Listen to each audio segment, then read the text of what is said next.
Know how you got on the quiz. I fully expect Mitchell and Froggers to have got 7 out of 7 or 8 out of 7 for some reason.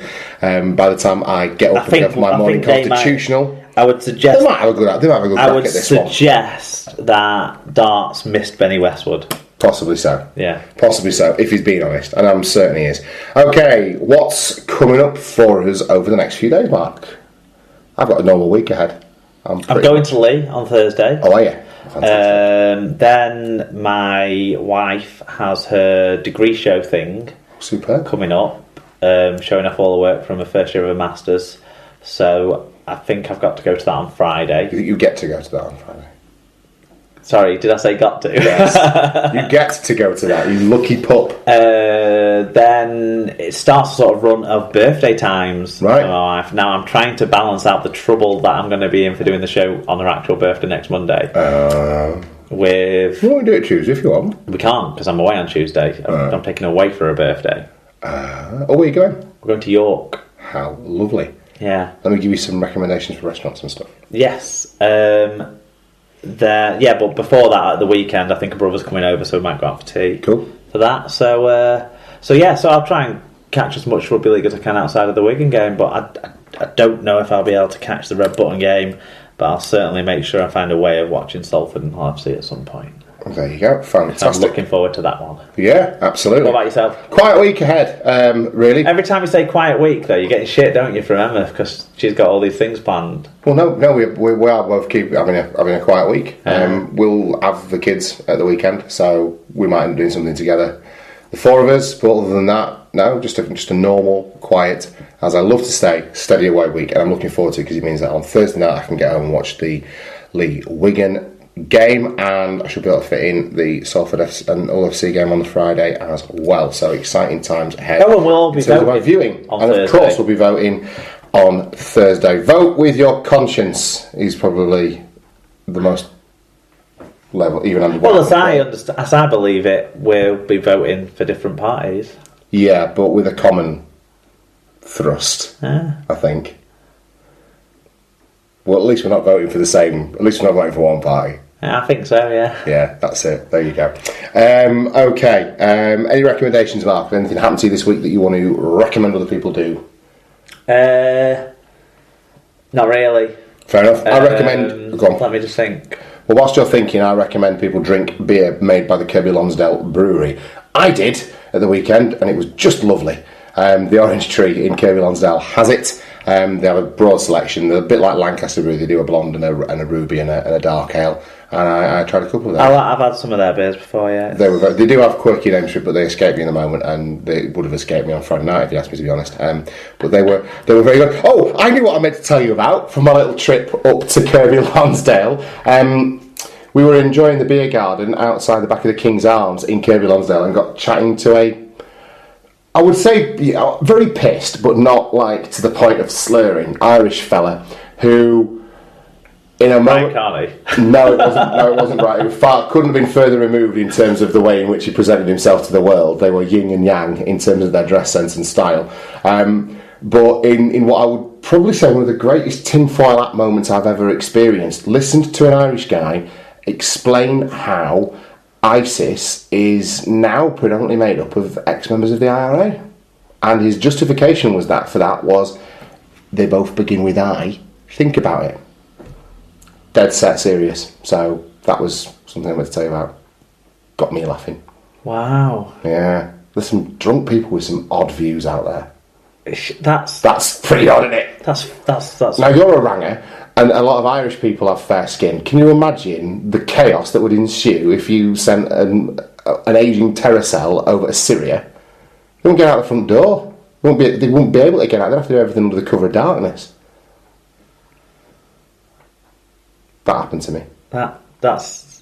I mean, it's just wild, isn't it? It's one theory. It's a theory. It's almost as good as my Salford Red Devils are going to be the Bradford Bulls theory, although Widnes Vikings might want to move. Yeah. It's about as tinfoil-atty as that, isn't it? It's. I know I had something else I wanted to tell you. Yeah, I'm still thinking if I've got a recommendation, but I don't think I have. Pretty hard to top. Oh, yes. Irish Sorry, ISIS. White Gold. The new sitcom type thing Oh, on right. BBC Two. I think it's on Wednesday nights at 10 o'clock. But Very you good. can watch it all on the iPlayer already. Right. And it's written by one of the In-Betweeners and stars two of the In-Betweeners. And some of the humour is very In-Betweeners-y, but around their peripheral characters of the...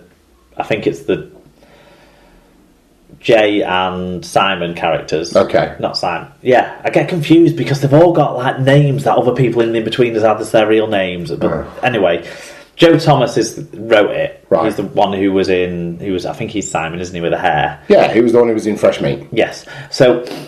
Which is also great. Yeah. Fantastic! Yeah, get on all four if you go and watching stuff. Get on all four and watch all of that. But but the central character is this sort of like wheeler dealer type, flogging, Right. double glazing in the 80s. It's very Okay. I had a few lols, put it that way, Wow, in the first two episodes that I've there you seen go. so far. So I'd recommend that. Fantastic. And how can people get in touch with us and let us know their thoughts and feelings over everything they've heard and everything they've seen this week in Rugby League, Mark? At Super League Pod is on Twitter, and of course the famous Super League Pod Instagram page is also found at Super League Pod. Facebook.com/Super League Pod is where you can get around us on Facebook, send us a few more messages, look out for the news post if I remember it this weekend, if I'm not too sunburnt or drunk or whatever Or a bit of both. it might be. superleaguepod@gmail.com if you want to send us something a bit longer, maybe countering our support of referees or going into a bit more detail opposing my determination to retain Easter in the schedule despite the player welfare implications, There you go. etc. Google form for the Does that mean we reviews. can legitimately say Mark Illingworth loves Easter?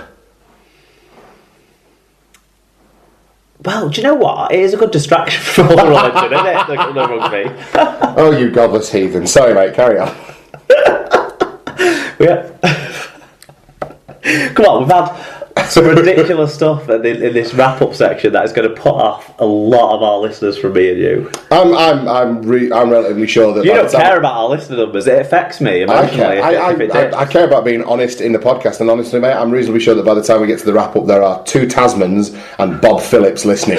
So I think we're all right. I think they all appreciate us, the 3 of them. I like this little bit. It's like Super League Pod after dark. It's Right. like if they've all stayed up past the 10-minute freeview and they've subscribed. This is just when we get to be ourselves a little bit more freeform. Right, well, we've done all that, and I'll be doing the same thing on the match reviews last week, putting the Super League games and then the games of the week. Fantastic. Right, well, that was an epic gallop through the world of Rugby League, you penis. Sorry, this is doing important. Game reviews. Right. No enters in your game reviews because... As in, don't hit return. Yes, Right, okay. when you're writing your reviews. Wakey White is a person I'll single out, and Rich Langley as people who caused me bother this week in particular. As if we're dishing out individual bollockins. But basically, what I do is I get them off the Google form and then arrange them into an order of the matches alphabetically, so then I can fit them into the rundown easier. Yeah. But what it does if there's enters in it is it moves them around from each other, and then I have to go back and take out the enters, and it just... Please don't press return in your reviews, please, guys. There you go, people. Save me 5 minutes. Fantastic. Okay, right. Well, for the 145th time, that has been your favourite Rugby League podcast, the Super League Pod. We'll see you back here same time next week for some more juicy Rugby League goodness. We'll see you then.